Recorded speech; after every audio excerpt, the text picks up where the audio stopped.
우리 옆에 사람에게 한번 인사합시다. 사랑합니다. 축복합니다. 예, 우리가 계속해서 우리 풍성한 삶에 대한 얘기를 하면서, 풍성한 삶은 주님이 우리에게 원하는 것이고 바라는 것인데, 그 풍성한 삶을 살려면 확신을 가질 필요가 있다라고 이렇게 말씀을 드렸습니다. 풍성한 삶이라고 할 때, 풍성한 삶은 우리가 좋은 아파트, 좋은 차, 좋은 옷을 입는 것이 아니고, 풍성한 삶은 물질적인 것보다 더 중요한 바로 예수님께서 우리 삶 가운데 중심에 찾아오시는 것, 예수님께서 우리 삶의 주인이 되시는 것이 바로 풍성한 삶이다라고 말씀드렸습니다. 우리가 PPT를 보는 것처럼 이렇게 예수님께서 우리 삶 가운데 오실 때 진정한 평화가 임하고 기쁨이 임하고 삶의 무질서가 질서가 잡히게 되고 우선순위가 잡힘으로 말미암아 진정한 풍성한 삶을 맛보게 된다라고 말씀드렸습니다. 주님께서 우리 삶 가운데 계시기 때문에 우리가 전에는 우리 삶에 크고 작은 문제들이 있으면 그 문제 때문에 씨름하고 그 문제 때문에 고민하고 그 문제를 해결하기 위해서 끙끙대고 내가 짐을 지고 가고 또 다른 사람의 도움을 받아서 이렇게 갔다고 한다면 다음 PPT 보여주시면 되겠는데요. 그러나 이제 예수님께서 우리 삶에 계심으로 말미암아 내 삶의 문제를 우리가 노력 안 하는 게 아니고 그 일을 해나가지만 주님 앞에 맡기며 나아가는 것, 즉 내가 내 인생을 계획하고 주도하는 것이 아니라 주님의 인도 가운데, 하나님의 뜻 가운데 내 인생을 맡기면서 내가 최선의 삶을 다 살아가는 것, 이것이 바로 풍성한 삶이다라고 이렇게 말씀을 드렸습니다. 어떤 그 사뮤엘 안타마이아라는 분이 계시는데 이분이 풍성한 삶에 대한 얘기를 하면서 이런 얘기를 하시는 거예요. 본인이 대학교 다닐 때 천식과 불면증에 많이 시달렸대요. 한참 공부해야 되는데 잠을 자지 못하고 또 천식 때문에 괴로워했다고 합니다. 저도 가끔 이렇게 불면증에 시달리는 분들을 신방하거나 또 전도하다 보면 만나는 경우들이 있거든요. 그러면서 잠을 전혀 못 주무신대요. 약을 먹어도 잠이 오지 않고 그래서 몸에 이상하기 오기 시작하는 것이죠. 어떤 분들은 밤에 못 자고 낮에 잔다 그러면 그거는 그나마 괜찮은데 어떤 분들은 아예 잠을 못 자는 그런 분들도 계시는 것이죠. 어쨌든 뭐 한참 공부해야 되는데 이런 것이 있으니까 이게 얼마나 괴롭겠습니까? 막 잠을 자야 된다라고 하면 더 신경이 곤두서서 잠을 못 자게 되는 거죠. 이런 불안과 초조한 가운데 괴로워하다가 그래, 예수님께 어쨌든 이 문제를 맡기고 잠이 안 오니까 이 시간에 공부를 하자라고 결심해서 공부를 했다고 합니다. 결심이 잠이 안 오니까 전에는 막 자려고 몸부림치다가 이제 자려고 하는 것이 아니라 공부를 했더니 정말 우등생이 되었고 또 빼어난 그런 성적을 내어서 아주 대단한 실력을 갖췄다고 합니다. 그래서 이제 이분이 하는 얘기가 뭐냐면 오히려 불면증이 내게 복이 되었다. 불면증 때문에 오히려 더 공부하게 되었고 그래서 좋은 그런 결과를 얻었다라고 이렇게 얘기를 하고 있는 것입니다. 이분이 변호사가 되었는데 변호사 되고 난 이후에도 계속 불면증으로 이렇게 힘들어했다고 합니다. 그러면서 이제 그가 이제 주님 앞에 이 문제를 맡기는 거예요. 하나님께서 왜 이렇게 불면증을 주셨을까? 나에게 일을 많이 하라고 하시는구나라고 생각을 하고 잠을 자려고 막 애쓰는 게 아니라 오히려 그 시간에 여러 가지 일들을 병행하고 노력을 거듭함으로 말미암아 그의 인생이 불면증에 시달리는 그런 인생이었지만 그는 오히려 그것이 전화위복이 되고 합력하여 선을 이루어서 큰 사람이 되었다라고 얘기를 하고 있는 것입니다. 되도록 우리가 우리 삶의 그런 문제들, 아픔들 가져가고 주님 앞에 내어놓을 때 주님께서는 그것을 고쳐주실 때도 있지만 해결해 주실 때도 있지만 어떨 때는 그것을 그대로 가지고 가라라고 말씀하시는 것이죠. 우리가 아는 신약의 사도 바울 같은 경우도 그가 바로 육체의 가시가 있었는데 그 육체의 가시 때문에 하나님께 기도를 드리죠. 하나님이 그걸 제거하여 달라고, 없애달라고. 그렇지만 하나님이 말씀하죠. 내 은혜가 내게 족하다. 다시 말씀드려서 하나님이 능력이 없어서가 아니고 오히려 그것 때문에, 그 문제 때문에, 그 아픔 때문에, 그 가시 때문에 그가 겸손하게 되는 것이고 오히려 그 가시 때문에 하나님을 의지하게 되는 것이고 그 가시 때문에 교만해서 넘어지지 않게 되는 것이고 그래서 사도 바울이 그 가시 때문에 그가 마지막에 고백하는 것이 내가 나의 믿음의 길을 다 믿음을 지키고 나의 달려갈 길을 다 달려갔다라고 얘기를 하면서 나에게 상 줄 일이 있다라고, 상 줄 일을 바라본다라고 얘기하면서 하는 그 고백처럼 믿음의 길을 잘 달려갔다라는 것입니다.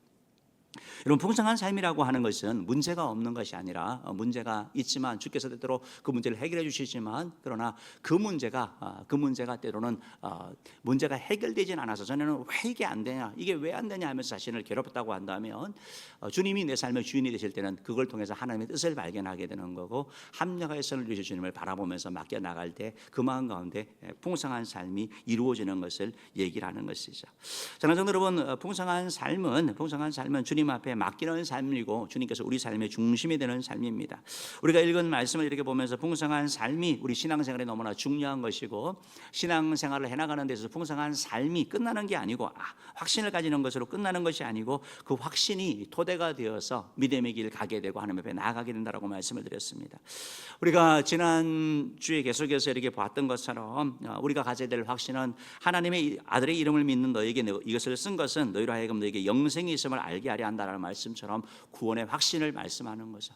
우리는 예수 그리스도를 구주로 믿음으로 말미암아 제사함 받고 하나님의 자녀가 되었고, 언제 세상을 떠나더라도 천국 간다는 확신을 가지고 있는 것이죠. 그래서 죽음을 두려워하지 아니하고 우리의 구원이 나의 행위라든지 나의 업적이라든지 다른 뭔가를 통해서 주어진 것이 아니라 하나님의 은혜로 우리 가운데 주어졌기 때문에 이 사실에 대하여 감사하면서 나아가는 것, 하나님 앞에 우리가 구원받은 자이기 때문에 구원받은 자다운 삶을 살려고 애쓰는 것, 이것이 바로 풍성한 삶으로 나아가는 것이죠. 또한 14절 말씀에 있는 것처럼 그를 향하여 우리가 하지 마 담대한 것이 이것이니 그의 뜻대로 무엇을 구하면 들으신다라는 말씀처럼, 바로 기도하면 주님께서 들으신다라는 바로 기도 응답의 확신을 가지고 우리가 우리 삶의 크고 작은 문제들 앞에, 아픔들 앞에, 그 아픔을 가지고 주님 앞에 가지고 갈 때 주께서 해결하여 주시는 것, 주께서 들으시고 주께서 우리 못 들으시는 게 아니라 들으시지만 주님께서 주님의 방법으로 주님의 때에 세상의 것으로 응답하신다는 사실을 우리가 믿으며 하나님 앞에 기도할 때 우리가 풍성한 삶을 누리게 되는 것이죠. 우리 삶에 크고 작은 문제들이 있는데 마귀는 계속해서 우리가 그 문제를 가지고 염려하고 걱정하고 고민하게 하는 것이죠. 우리가 염려해서 걱정해서 문제가 해결된다면 다 염려해야 되겠죠. 그러나 염려는 하면 할수록 더 커지는 것이고 고민은 할수록 더 커지는 것인데, 이걸 주님 앞에 맡길 때 우리 마음 가운데 평화가 임하고 주의 은혜가 임한다는 사실을 기억하고, 주께서 그래서 기도로 맡기라고 말씀하고 있는 거죠. 그래서 풍성한 삶은 맡기는 것 가운데 있다라고 말씀드렸습니다. 오늘은 이제 세 번째로 바로 풍성한 삶의 비결은 확신을 갖는 것인데, 오늘 우리께서 주시는 말씀 뭐냐면 바로 제사함의 확신을 갖는 것이다라고 말씀하고 있는 것입니다. 요한일서 5장 16절 17절 말씀에 보면 이런 말씀이 있는데요. 우리 한번 읽어봅시다. 16절 17절 말씀 읽어볼게요. 누구든지 형제가 사망이 이르지 아니하는 죄 범하는 것을 보거든 구하라. 그리하면 사망이 이르지 아니하는 범죄자를 위하여 그에게 생명을 주시리라. 사망이 이르는 죄가 있으니 이에 대하여 나는 구하라 하지 않노라. 모든 무리가 죄로 돼 사망에 이르지 아니하는 죄도 있도다라고 말씀하고 있는 거죠. 지난주 이 말씀을 가지고 우리가 다른 사람이 죄를 지었을 때 그 죄를 보면서 기도하면 주님께서 용서해 주신다고 말씀했죠. 그래서 도고기도에 대한 말씀을 배웠습니다. 여러분, 특별히 도고기도에 대한 걸 말씀하면서 죄를 범한 것을 위해서 기도할 때 주께서 생명을 주신다, 구하여 주신다, 바로 용서해 주신다라고 말씀하고 있는 거죠. 이 말씀은 다시 말씀드리면, 그러면 우리가 다른 사람을 위한 제사함을 위한 기도를 주님께서 들어주시는데 우리의 죄에 대한 기도를 주께서 안 들어주시겠냐라는 것이죠.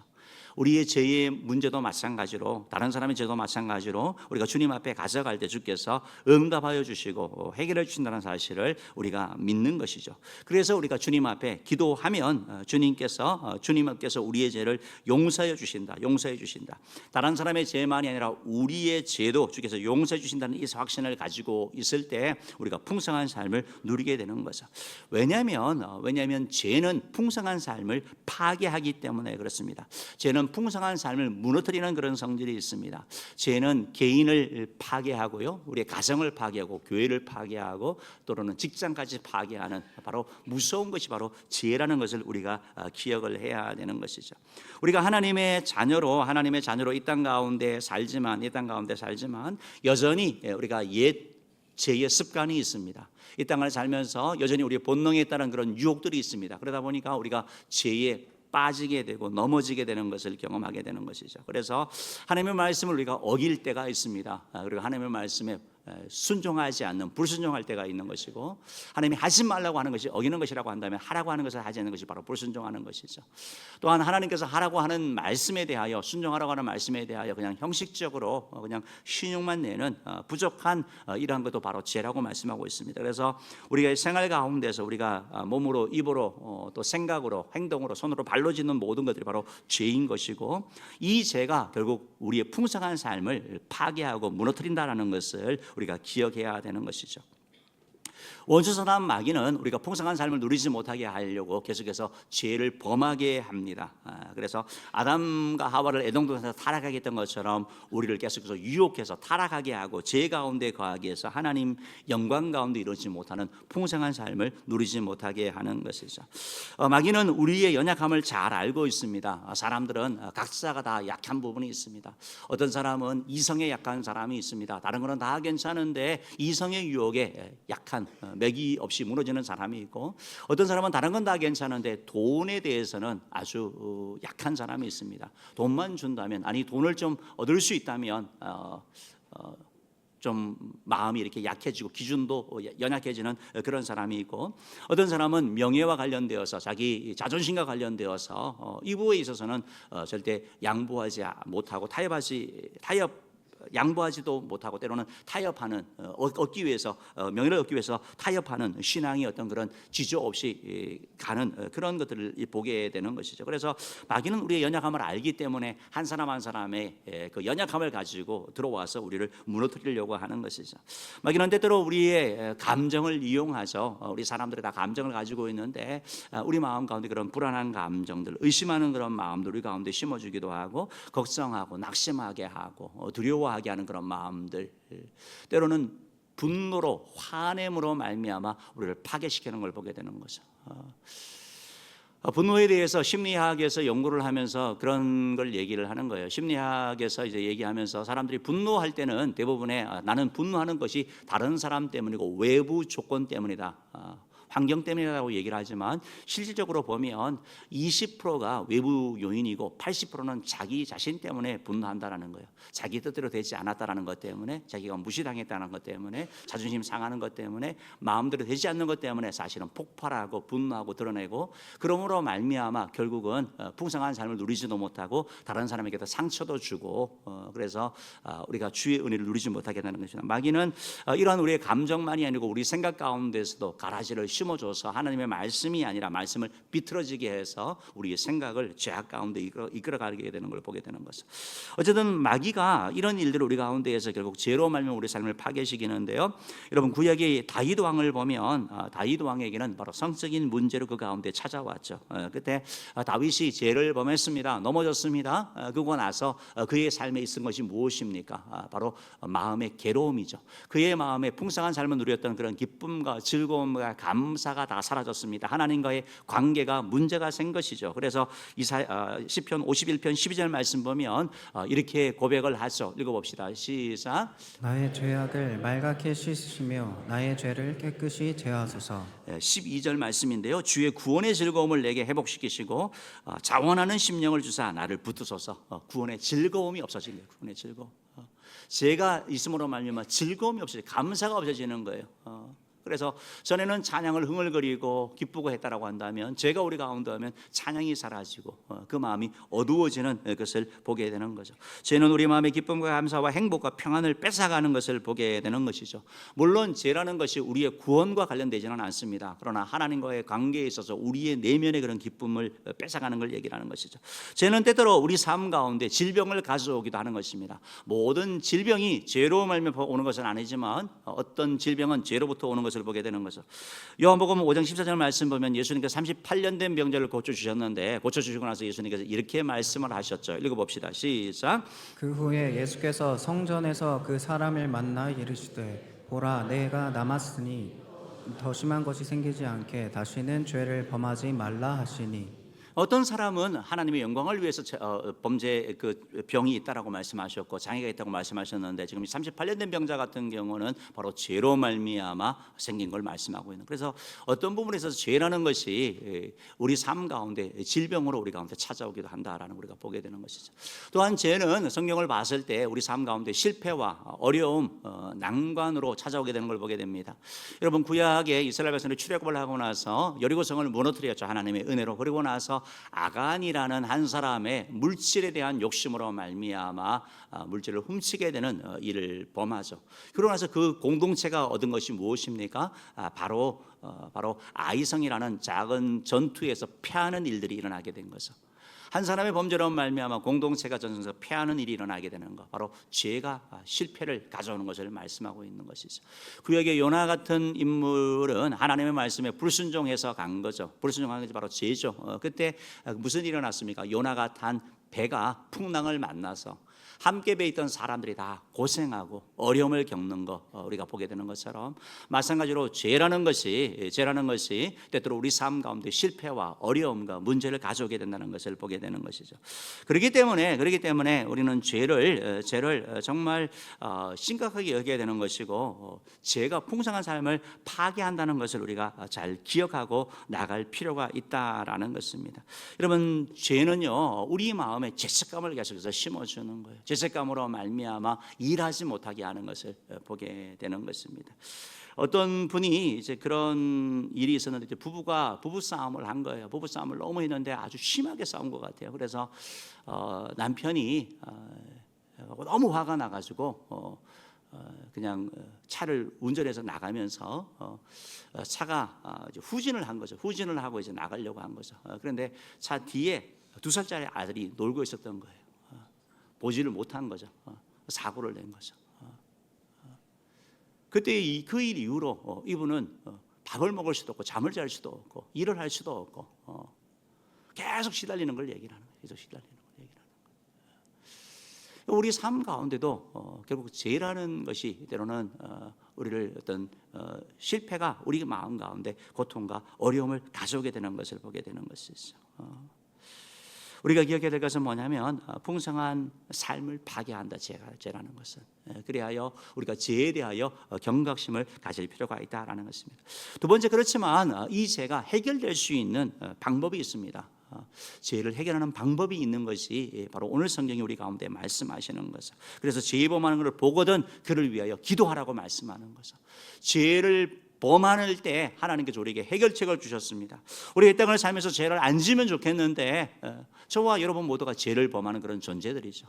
그러니까 이 죄의 문제에 대해서 하나님께서 우리에게 해결책을 주셨는데 그게 뭐냐면 바로 회개하는 거, 바로 주님 앞에 이 죄를 가지고 가는 거. 죄를 졌기 때문에 죄를 우리가 외면하고 모른 척하고 죄를 졌기 때문에 착한 일을 하고 수행을 하고 고행을 해서 죄가 없어지는 것이 아니라 바로 죄를 주님 앞에 가져갈 때 주께서 용서해 주신다고 말씀하고 있습니다. 요한에서 1장 9절 말씀 한번 읽어보겠습니다. 시작. 만일 우리가 우리 죄를 자백하면 그는 미쁘시고 의로우사 우리 죄를 사하시며 우리를 모든 불의에서 깨끗하게 하실 것이요. 예. 죄를 자백하면 주께서 미쁘시고 의로워서 우리 죄를 사하시며 용서해 주신다고 말씀하고 있는 거죠. 그러니까 주님께서 우리 죄를 용서해 주신다라고 말하는 거죠. 여러분 죄를 졌을 때 주님께서 원하시는 게 뭐예요? 너희들 자백해라, 회개해라, 고백해라, 그 말씀을 하고 있는 거예요. 주님께서 그것이 살 길이라고 얘기하고 있는 거예요. 하나님의 해결책이 뭐냐? 죄는 자백하는 거예요. 죄를 가지고 주님 앞에 오는 거예요. 죄를 가지고 내가 씨름하는 것이 아니고 그 죄를 가지고 주님 앞에 올 때 주님께서 용서해 주신다라고 말씀하고 있는 것입니다. 여러분 자백한다라는 게 뭐예요? 자백한다라는 게 뭐예요? 있는 그대로 솔직하게 인정하는 걸 얘기를 하는 거잖아요. 내가 이거 잘못했습니다라고 솔직하게 털어놓는 거, 그리고 그것을 인정하는 거, 그것이 바로 자백을 하는 거죠. 내가 잘못했습니다. 내가 넘어졌습니다. 내가 실패했습니다라고 고백하는 것이 바로 죄인 것이죠. 어떤 10대 청소년이 이런 기도를 했어요. 하나님, 저 너무 힘들어요. 제가 이렇게 연약한데 왜 죄악에 넘어지게 두셨나요? 저 진짜 너무 괴로워요. 죽고 싶어요. 진짜 이건 아닌 것 같아요.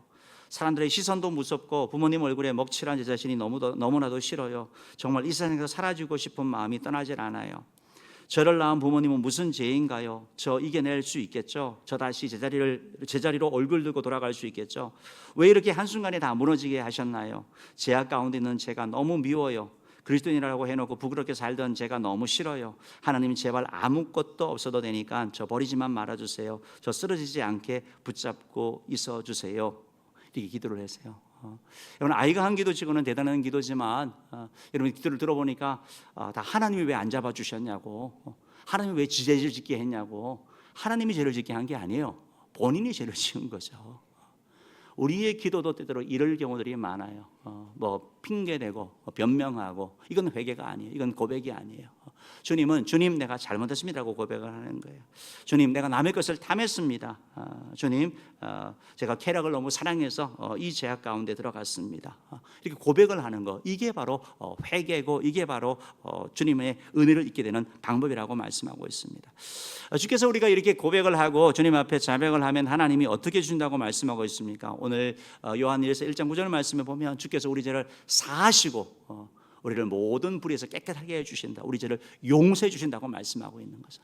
사랑하는 여러분, 주님께서는 우리를 용서해 주기를 원하시는 거예요. 주님 내가 잘못했습니다. 주님 나를 회복시켜 주시옵소서, 나를 해방시켜 주시옵시고 나를 벗어나게 하옵소서 라고 주님 앞에 기도할 때 주님께서 우리를 용서해 주기를 원하시는 것이죠.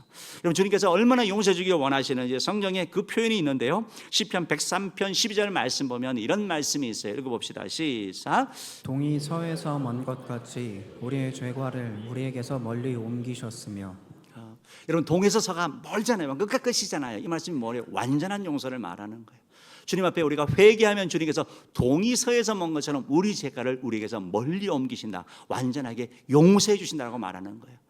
여러분, 우리가 주님 앞에 고백하고 주님 앞에 회개하면 주님께서 우리의 죄를 동이 서에서 먼 것처럼 우리의 죄를 옮겨주시는 거, 멀리 하시고 용서해 주신다는 것을 여러분 믿으시기를 바랍니다. 이사야 1장 18절에 있어서도 우리가 회개할 때 주님께서 이렇게 표현을 하고 있어요. 믿으라고 말씀하고 있는 것을 읽어봅시다. 시작. 여호와께서 말씀하시되 오라 우리가 서로 변론하자. 너희의 죄가 주홍 같을지라도 눈과 같이 희어질 것이요 진홍같이 붉을지라도 양털같이 희게 되리라. 그러니까 우리 죄가 시뻘겋고 진홍 같고 주홍 같이 그렇게 뻘고 시뻘건 그런 죄라 할지라도 주님께서 흰 눈처럼 양털처럼 용서해 주신다라고 말씀, 깨끗하게 해준다고 말씀하고 있는 거죠. 사랑하는 우리 하나님은 미쁘신 분이시죠. 우리 하나님은 믿을 수 있는 분이죠. 그래서 우리 하나님은 우리 죄를 용서해 주기를 원하시고, 우리의 실수와 연약함 때문에 유혹에 넘어가서 쓰러졌다 할지라도 우리가 주님 앞에 자백하면 주님께서 용서해 주신다는 사실을 믿으시기를 주님으로 축복합니다. 죄책감 가운데 과거의 죄를 지고 내가 이 죄 때문에 내가 이런 벌을 받아야지, 이런 고통을 당해야지, 여러분 그건 하나님의 뜻이 아니에요. 주님께서는 그 죄를 가지고 주님 앞에 나와서 용서받음으로 말미암아 풍성한 삶 가운데 들어가기를 원하시는 게 바로 주님의 마음이다라는 것입니다. 우리가 여러분 죄사함 받는 근거가 뭐예요? 왜 주님께서 우리 죄를 용서해 주십니까? 내가 착하게 살았으니까요? 내가 봉사를 많이 했으니까요? 내가 교회 헌금을 많이 했으니까요? 내가 많은 사람을 전도했으니까요? 아니요. 예수님 때문에 그러는 거예요. 예수님 때문에. 이사야 53장 6절 말씀에 보면 이렇게 말씀되어져 있죠. 읽어봅시다. 시작. 우리는 다 양 같아서 그릇 행하여 각기 제 길로 갔거늘 여호와께서는 우리 모두의 죄악을 그에게 담당시키셨도다. 여러분, 우리 모두의 죄악을 그에게 예수님께 담당시킨, 예수님이 다 가져가신 걸 말하는 거예요. 그러니까 여러분, 예수님께서 십자가에 죽으신 것이 바로 나를 위하여 죽으신 걸 말하는 거죠. 죄의 삭은 사망이고 피 흘림이 없은 적 사함이 없다는 말씀처럼 피를 흘려야 되는데 내가 흘려야 될 피를 예수님께서 대신 흘려주신 것을 말씀하는 거죠. 그래서 예수님이 죽어주신 거예요. 대가를 치러주신 거예요. 그래서 예수님께서 십자가에서 테텔레스타이 다 갚았다라고 말씀하고 있는 거예요. 다 청산했다라고 말씀하고 있는 거예요. 그러니까 예수님으로 말미암아 주님께서 나를 용서해 주시는 거예요. 내가 주님 앞에 고백하면 나를 보고 너 지난번에 좀 착하게 살았으니까 내가 이번은 용서해 줄게, 이번은 봐줄게가 아니고 나를 보는 게 아니라 예수님을 통해서 나를 보기 때문에 예수님으로 말미암아 나를 용서해 주시는 거죠. 그래서 에베소서 1장 7절은 우리에게 이렇게 말씀하고 있습니다. 읽어볼게요. 시작. 우리는 그리스도 안에서 그의 은혜의 풍성함을 따라 그의 피로 말미암아 속량 곧 죄 사함을 받았느니라. 아멘. 아멘. 피로 말미암아, 누구 피로? 예수 피로 말미암아 용서받는 거예요. 우리가 아니라 예수로 말미암아, 예수님으로 말미암아 용서받는 사람 여러분 믿으시기를 주님으로 축복합니다. 그러니까 우리가 죄를 해결하는 방법이 있는데 그게 뭐냐면 십자가 앞에 가져가는 거예요. 주님 앞에 가져가는 거예요. 그럼 주님의 보혈로 용서해 주신다고 말씀하고 있는 것입니다. 나의 죄를 씻기는 예수의 피밖에 없네. 다시 정케하기도 예수의 피밖에 없네. 예수의 흘린 피 날 희게 하오니. 예수 피, 예수 피, 예수 피, 예수의 피가, 예수의 보혈이, 예수의 은혜가, 주님의 십자가가 바로 나를 용서하신다는 여러분 믿으시기를 주님으로 축복합니다. 주님께서 이 용서를 받아서 풍성한 삶으로 나아가라고 말씀하고 있는 거예요. 주의 은혜로 회복하라고 말씀하고 있는 거예요. 죄로 말미암아 망가지고 죄로 말미암아 파괴되었던 것에 회복하라고 말씀하고 있는 거죠. 그렇지만 마귀는 계속해서 우리 가운데 죄책감을 심어주는 거죠. 히브리서 10장 17절 말씀 보면 이런 말씀이 있습니다. 읽어볼게요. 시작. 또 그들의 죄와 그들의 불법을 내가 다시 기억하지 아니하리라 하셨으니. 여러분 5년 전에 지은 죄 때문에 계속해서 회개기도 하시는 분이 계십니까? 하나님이 뭐라고 말씀하고 있는 거예요? 내가 죄와 불법을 다시 기억하지 아니한다. 이미 용서했다라고 말씀하고 용서했다고 말씀하고. 근데 내가 나를 용서하지 못하는 거예요. 주님의 그 사랑을, 주님께서 그 용서하심을 내가 받아들이지 못함으로 말미암아 계속 나를 괴롭히는 거, 누가 기뻐하겠습니까? 마귀가 기뻐하는 거죠. 주님께서는 이미 우리 죄를 위해 십자가에 다 흘려주시고 용서해 주셨는데, 그리고 우리 죄를 기억하지 않는다고 말씀하고 계시는데 왜 우리가 그걸 기억해가지고 꽤 계속 되새기면서 자꾸 자신을 괴롭히냐라는 것이죠. 때때로 물론 우리가 죄책감이라는 것이 우리 마음 가운데 있어서 그 죄책감 때문에 하나님 앞에 나아가는 게 있습니다. 그 죄책감 때문에 내가 죄를 안 지어야지, 죄책감 때문에 내가 이런 마땅히 죽을 죄인데 주님께서 용서해 주셨지, 그걸 감사하면서 주님 앞에 나아가는 것이 있습니다. 그러나 마귀가 주는 죄책감은 어차피 뭐 한 번 죄지나 두 번 죄지나 무슨 상관이 있어, 다음에 그냥 또 하자, 계속 우리를 죄 가운데 이끌어가는 것, 이거 마귀가 기뻐하는 것이라는 것이죠. 사랑하는 은혜의 성도 여러분, 죄 해결하는 방법이 있습니다. 그게 뭐냐면 회개하는 겁니다. 자백하는 것입니다. 바로 예수의 십자가 앞에 가는 것입니다. 바라기는 저 여러분 모두가 십자가 앞에 여러분의 죄를 가져가서 죄 용서 받는 은혜가 있기를 주님으로 축복합니다. 마지막 세 번째로 우리 죄는 풍성한 삶을 무너뜨리고 파괴하지만 죄를 해결하는 방법이 바로 십자가 앞에 나아가는 것, 바로 회개하는 것이다라고 말씀드렸습니다. 마지막 세 번째로 우리가 죄를 이기는 방법이 뭐냐면 죄를 용서할 때 죄를 이기게 됩니다. 나에게 가해를 한 사람, 나에게 잘못한 사람을 우리가 용서할 때 우리가 죄의 힘이 우리 삶 가운데 무력해지는 것을 경험하게 되는 것이죠. 여러분, 예수님께서도 우리 가운데 말씀을 하셨죠. 예수님께서 말씀하셨죠. 베드로가 예수님에게 물어봤습니다. 예수님, 몇 번이나 용서해야 됩니까? 예수님이 뭐라고 말씀하셨어요? 마태복음 18장 22절에서 베드로에게 이렇게 말씀하셨죠. 17번 아니라 17번을 7번까지도 용서해라라고 말씀하고 있죠. 이 말씀이 무슨 말입니까? 다른 사람에 대한 용서의 삶을 살라고 말씀하고 있는 거죠. 근데 이 말씀은 다시 역으로 생각하면 다른 사람에 대해서 계속 용서하는 삶을 산다고 한다면 하나님께서 여러분을 몇 번 용서해 주시겠어요? 하나님께서도 여러분을 무제한으로 용서해 주는 걸 말하고 있는 거죠. 그러니까 우리가 주님 앞에 나아갈 때 마귀는 자꾸 우리의 지금 이거 세 번째야, 네 번째야, 아니요. 주님께서는 그걸 보시는 게 아니에요. 여러분, 용서도 이런 용서가 있어요. 바로 기억하는 용서가 있어요. 내가 한 번 용서했다, 두 번 용서했다, 세 번 용서했다, 5번까지 내가 참으리라. 여러분, 그런 용서도 있죠. 그거는 뭐 남과의 관계에서 아마 그럴 수 있는 것 같아요. 그러나 부모 자녀의 관계는 어떻게 보면 기억하지 않는 그런 용서죠. 몇 번 용서했는지 모르는 거죠. 계속 용서해 주는 거죠. 하나님의 용서가 바로 잊어버리는 용서거든요. 주님 앞에 나아갈 때 마치 아까 전에 말씀하시는 것처럼 전혀 처음인 것처럼, 나는 주님 지난번에 넘어졌습니다 하는데 주님께서는 마치 처음 넘어졌던 것처럼 우리를 용서해 주시고 저렇게 살아가게 하신다는 것이죠. 주님께서는 우리의 그런 죄를 용서해 주시면서 바로 사랑 가운데 바로 기억하지 아니하였으면서 계속해서 용서하면서 나아가는 삶을 살게 하시는 것이죠. 사랑하는 성도 여러분, 죄는요 결국 복수를 하게 합니다. 대가를 치르게 하는 거거든요. 안갚음을 하려고 하는 거거든요. 근데 그 죄라는 것이 우리 가운데 다른 사람에 대한 그런 미워하는 마음과 복수하려는 그런 마음들이 우리 가운데 있을 때 우리가 해결하지 아니하면 그것이 우리를 결국 파괴시키는 그런 역할을 하게 된다는 것을 여러분 기억하셔야 되는 거예요. 존 스토트 목사님이 이런 말씀을 했는데요. 한번 들어보세요. 우리가 회개하지 않는 한 우리는 하나님의 자비와 용서를 얻을 수 없으며, 우리가 다른 사람들의 죄를 긍휼히 여기지 않는다면 우리가 죄를 회개했다고 주장할 수 없다. 우리가 용서받았다는 것만큼 우리에게 남을 용서할 마음이 일어나게 하는 것은 없다. 우리가 용서받았기 때문에, 예수님께 용서를 받았기 때문에 우리가 다른 사람을 용서함으로 말미암아 진정한 자유를 맛보게 된다라는 것입니다. 우리 마음 가운데 상처와 아픔이 있죠. 용서하지 못하고 우리는 이중적인 고통을 받는 거죠. 왜냐하면 상처받아서도 괴롭고 용서하지 못하는 것으로 말미암아 또 괴롭고, 주님께서 내가 너를 용서한 것처럼 용서하라고 주님께서 말씀하고 있는 것이죠.